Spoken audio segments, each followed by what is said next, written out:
ઘણાઈને આપણે કહીએ કે હવે તમારે બધી અનુકૂળતા છે, વહુ અનુકૂળ આવી, વૈષ્ણવ છે. એક બે જગ્યાએ તમારે એવું થયું, સત્સંગ કરવા જઈએ પછી સાસુ અંદર એમ કહે કે ઊભા રહ્યો એલા બેન, તમને મારા ઠાકોરજી માટે જો બે હાથે શ્રૃંગાર કર્યા, એટલે હોંશી બતાવે. એટલે વહુ આપણી પાસે છાની મની આવે, એલા આંટી બા બધું જ કરે છે મમ્મી, પણ પુરુષ નથી કરાવતા. હવે મારી ઈચ્છા બહુ જ છે કે ઘરમાં ઠાકોરજી હોય ને તો ઘર રૂડું બની જાય. એવા ઘરે છે જ્યાં આવતી નવી વહુ કહે છે કે ઠાકોરજી પધરાવો, અને સાસુને ગળા બંધણી થઈ જાય. પછી આપણને બતાવે કે જો મહારાજીને પદક જોયું એટલે બેન થાક નાખ્યો, આ દોરાની ગોથળી જોઈ એટલે બેન બહુ સરસ મળે. મને ખબર હોય તોય જઈને પૂછું, કોણે પુશ કર્યા છે? પુશ નથી કરાવ્યા, રમતા. એટલે બેન એ નવી જાતના નહીં, રમતા નવી જાતના. ક્યાંય મેં કહ્યું પુસ્તકમાં ગ્રંથમાં એવું નથી લખ્યું રમતા ઠાકોરજી, દર્શન્યા ઠાકોરજી, ચરણ સ્પર્શ્યા ઠાકોરજી. મને કે હજી હમણાં લગ્ન થયા, કાલ સવારે નાનું કાંઈ હોય.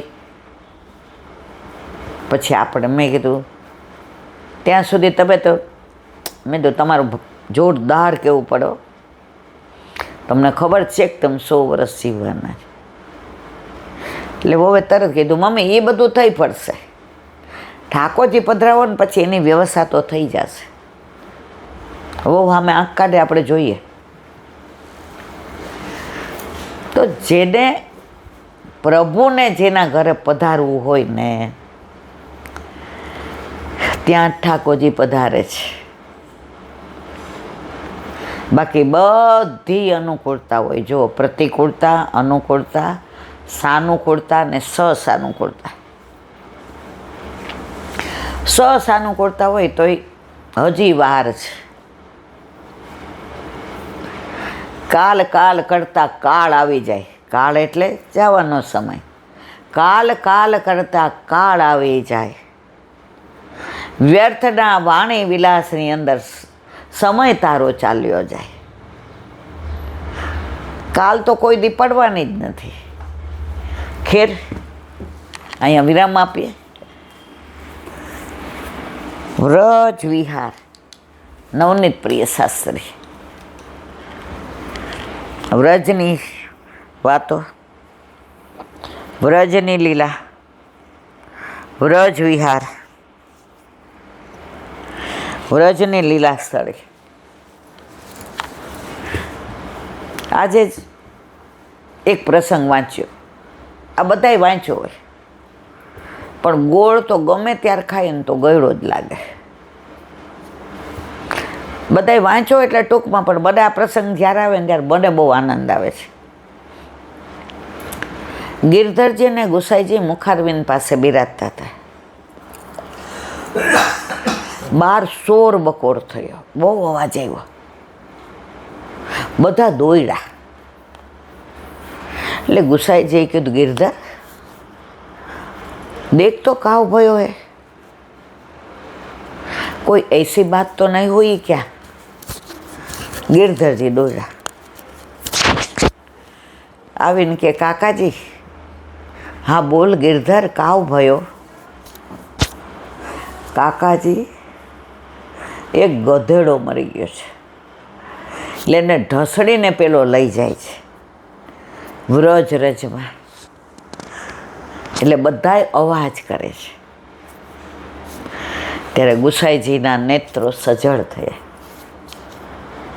गिरधर मैं भी लीला में जाऊँ तो मेरो देह भी ये व्रज रज में यूं ही लौटाना. વ્રજ રજનો પ્રતાપ જુઓ, ગુસાઈજીએ સાક્ષાત કહ્યું. અને ખરેખર એવું બન્યું કે ગુસાઈજી સદેહે ગિરાજીમાં પધારી ગયા. કોને લઈને? ગોવિંદ સ્વામીને. એ આપણે મુખારવિંદ પાસે શિલા છે, આપણે દર્શન કરીએ છીએ. ત્યારે ઉપરણો દઈ ગયા હતા. ગિરધર યાકો લોટાના. તો આ વ્રજ રજનો પ્રતાપ છે. આ વ્રજ રજ છે. પણ જેને કિંમત નથી એના માટે ધૂળ છે. જેને ઓળખ છે, પરમદીજ આપણે 100ની નોટનું કીધું હતું કે આપણે બધા 100ની નોટ જોઈએ, અંદર ગવર્નરની સહી હોય. છોકરાને કહીએ બેટા છૂટા નથી, 100ની નોટ છે. બહાર કાઢીએ એટલે તરત કહીએ 100 રૂપિયા છો જ, આકાશ જોજે આરાધ્યાને આપ્યા છે, 10ની નોટ નથી, 100ની છે. એટલે આરાધ્યા એમ કહેશે કે રાખો બા, મને 10 છૂટા આપો, પછી મારામાં રસ્તામાં ખોવાઈ જાય તો મને છૂટા ન આપે તો. 100ની નોટની કિંમત જેટલાના હાથમાં આવી બધાને કિંમત. પણ એ જ 100ની નોટ કોઈના ઘરે દીકરો આવ્યો હોય ને આપણે એને રમાડવા જઈએ અને એના હાથમાં 100ની નોટ મૂકીએ તો ઓલું બાળક કાં મોઢામાં નાખશે અને કાં ફાડી નાખશે. એને 100ની નોટની કિંમત નથી. એમ આપણા ઘરે પ્રભુ પધાર્યા, આપણે વ્રજમાં જઈએ છીએ, આ 100ની નોટ ઓલા બાળક ફાડે કે મોઢામાં નાખે એવી દશા આપણી છે. જેને કિંમત છે એના ઘરે તો ઠાકોરજી હોવાના હો. મનુષ્ય દેહ 84 લક્ષ યોની ફર્યા પછી મળશે મારા વાલા. એમાં વૈષ્ણવ બનાવ્યા, એમાંય વલ્લભના વૈષ્ણવ. બધા આચાર્યો એમ કે તમને ભગવાન સુધી પહોંચાડો. વલ્લભ કે ના, મારે તને એટલી તકલીફ નથી આપી, ભગવાનને તારા સુધી આપી દઉં, તાર ખોળામાં ખેલતો કરી દઉં, લે. હા મારો વલ્લભ. તો વ્રજ વિહાર બરસાનાનું અનુસંધાન કરીએ છીએ.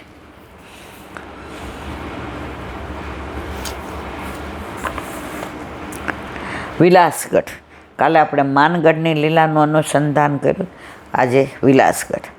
પાસે વિલાસગઢ છે. ક્યાં છે? માનગઢની બાજુ. અહીં યુગલ સ્વરૂપનું વિલાસ મંદિર છે. દર્શન માટે બ્રહ્માજીએ પર્વતરૂપ ધર્યું છે. બરસાનામાં બ્રહ્માજીનું સ્વરૂપ એટલે 4 મુખ, એટલે 4 લીલા સ્થળે. લાડલીજીનું મંદિર, દાનગઢ, માનગઢ અને વિલાસગઢ. ગિરિરાજ એ વિષ્ણુનું સ્વરૂપ, જે મુખારવિંદ આપણને દર્શન થાય છે. અને કામવન એ શંકર ભગવાન મહાદેવનું સ્વરૂપ. દર્શન માટે બ્રહ્માજીએ પર્વતરૂપ ધાર્યો છે. એક મુખ વિલાસગઢમાં, બીજું માનગઢમાં, ત્રીજું મોરકુટી એટલે કે દાનગઢમાં અને ચોથું ઉત્તરમાં છે. હમણાં જ મેં કીધું. રાધાજીના મંદિર સામે ગોપી રૂપે બ્રહ્માજી દ્વાર પર પેરો ભરે. જુઓ, આ ઘણીવાર આપણને નથી ખબર હોતી. રાધાજીના મંદિરની સામે ગોપી રૂપે બ્રહ્માજી દ્વારે પેરો ભરે છે. બ્રહ્માનો અને મહાદેવનો વ્રજમાં અધિકાર નથી. ના પાડી ઠાકોરજી, એ કે હવે જગ્યા જ નથી, હવે તમે રહ્યો ને. આપણને વારંવાર બોલાવે છે. તો ગોપેશ્વર મહાદેવ ક્યાં છે? ગોપી મહાદેવ ગોપેશ્વર વૃંદાવનમાં, અને મૂળ આપણું વૃંદાવન કામવન ત્યાંય છે. અને રાધાજીના મંદિરની સામે ગોપી રૂપે બ્રહ્માજી. બ્રહ્માજી રૂપે નહીં, આવવું હોય તો આવો. શંકર ભગવાન કે રાસના દર્શન કરવા જ ગોપી બનો. બ્રહ્માજીને કે આવો જ, લાડલીજીના મંદિરનો પેરો ભરો, દ્વારપાલ થાવ. એવું વિલાસગઢ. બોલો વલ્લભાધીશ. મધુરાષ્ટક.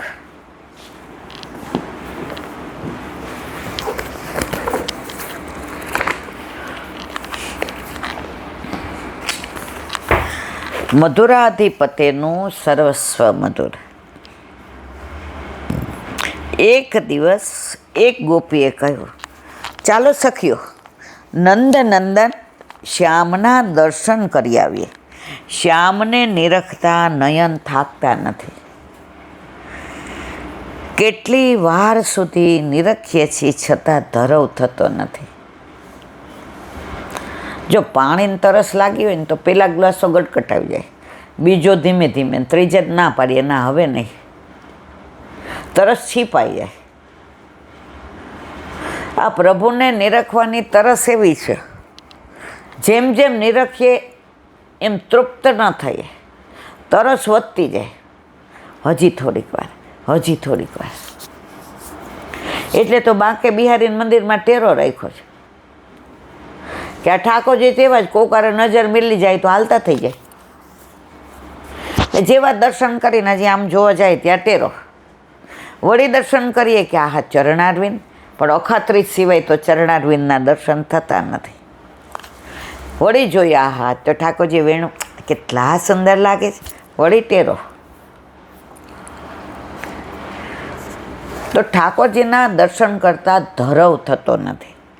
જાણે બસ નિરખ્યા જ કરીએ, નિરખ્યા જ કરીએ. શ્યામની મધુર કિલકિલાટીઓનો અવાજ સાંભળતા હૃદય આનંદથી ભરી આવે છે. બાળ કનૈયો એટલો મોહક લાગે છે કે તેને ગોદમાં લઈ રમાડવાનું મન થાય છે. ગોપીઓ સવારે કાંઈક બાના કાઢે, માં રવૈયો નથી મળતો, અમારો આપો ને.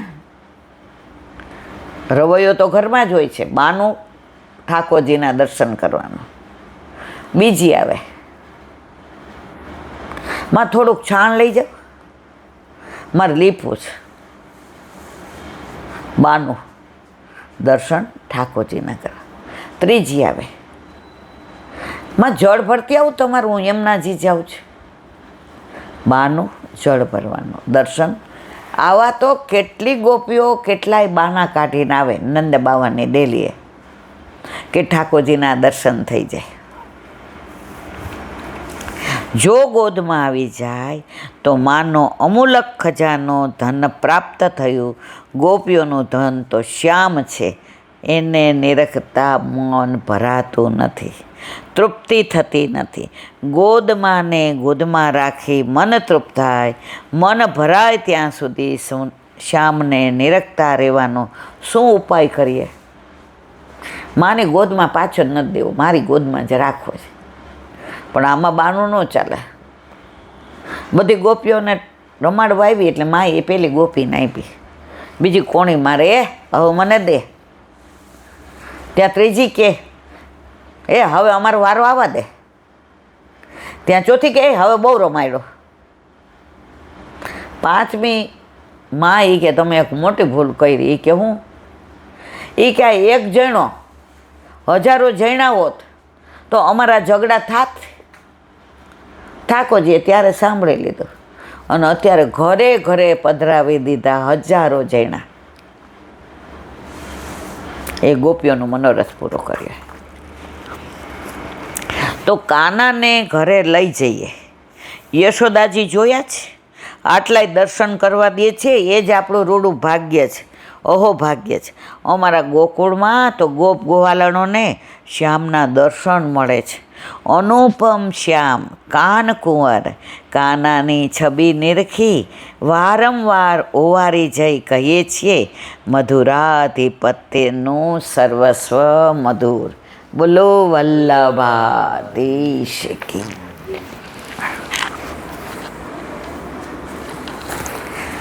દયારામભાઈના ચંદ્રાવલા 27મું ચંદ્રાવલું ચાલે છે.